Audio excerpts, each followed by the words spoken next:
ہر سبز اس گلزار کے یہ پھول یہ عطار کے مردہ دلوں کو دے جلا ہادی ہے طلبگار کے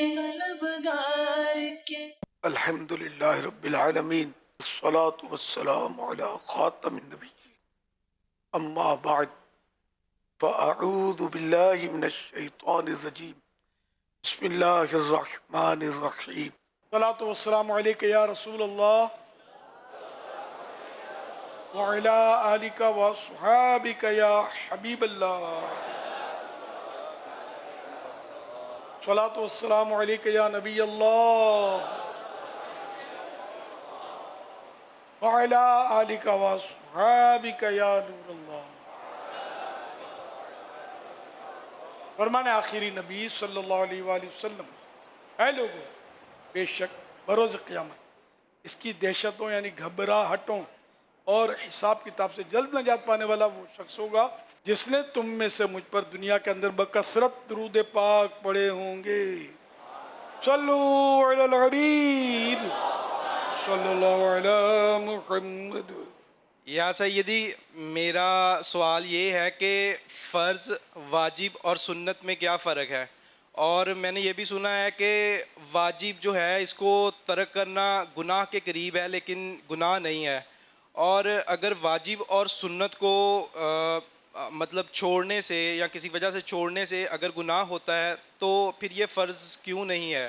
فرض فرض ہوتا ہے اور فرض کے ترک سے گناہ ہوتا ہے.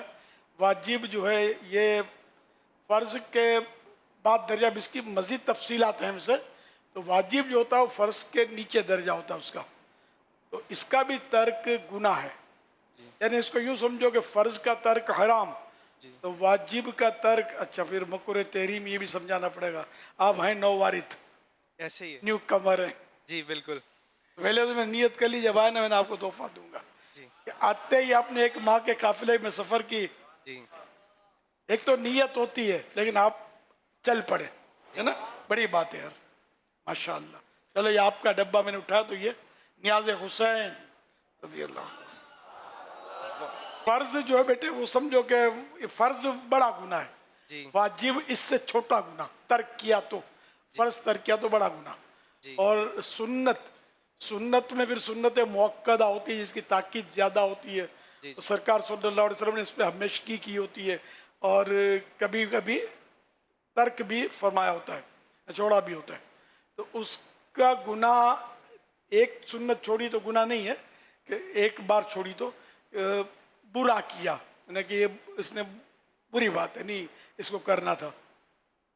پھر یہ کہ اگر اس کی عادت بنا لے، بار بار ایسا کرے، تو اب گناہ گار ہے اس میں.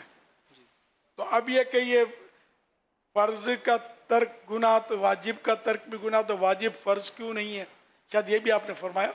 تو گناہ کی بھی تو قسمیں ہیں نا، صغیرہ گناہ، کبیرہ گناہ. صغیرہ گناہ مانے چھوٹا گناہ، کبیرہ گناہ مانے بڑا گناہ. پھر ان میں بھی الگ الگ کوئی گناہ بہت زیادہ خوفناک ہوتا ہے، کوئی گناہ اس سے کچھ کم ہوتا ہے خوفناک. تو اس طرح مطلب یہ کہ اصل رب کی ناراضی یہ سب سے خطرناک، چاہے چھوٹا گناہ ہو چاہے بڑا گناہ ہو. اور چھوٹے گناہ کو اگر چھوٹا سمجھ کر کرے گا تو یہ بہت بڑا ہو جائے گا کہ رب کی نافرمانی کو اسے چھوٹا سمجھا. تو بہرحال اس کی تفصیلات ہیں، آپ انشاءاللہ ماحول میں رہیں گے تو آہستہ آہستہ سیکھتے رہیں گے انشاءاللہ. یا سیدی. مطالعہ کریں گے نا جی تو انشاءاللہ سیکھ جائیں گے. وہ ہے نا اپنے باطنی بیماریوں کی معلومات، اس میں یہ گناہوں کے اور تذکرے آپ کو ملیں گے. یا سیدی، میں نے یہ بھی سنا ہے کہ یہ جو واجب اور سنت ہے یہ ایکسٹرا ریوارڈ کے لیے ہے. اگر مطلب اگر کوئی صرف فرض ادا کرتا ہے تو وہ مطلب جنت میں تو جائے گا، لیکن اگر جنت کے درجات بلند کرنے ہیں تو وہ واجب اور سنت بھی. سوشل میڈیا میں تو نہیں پڑھ لیا آپ نے؟ جی میں ادھر سے ہی گمراہ ادھر سے ہوا تھا. تو پھر اس کی مثال کیوں دی؟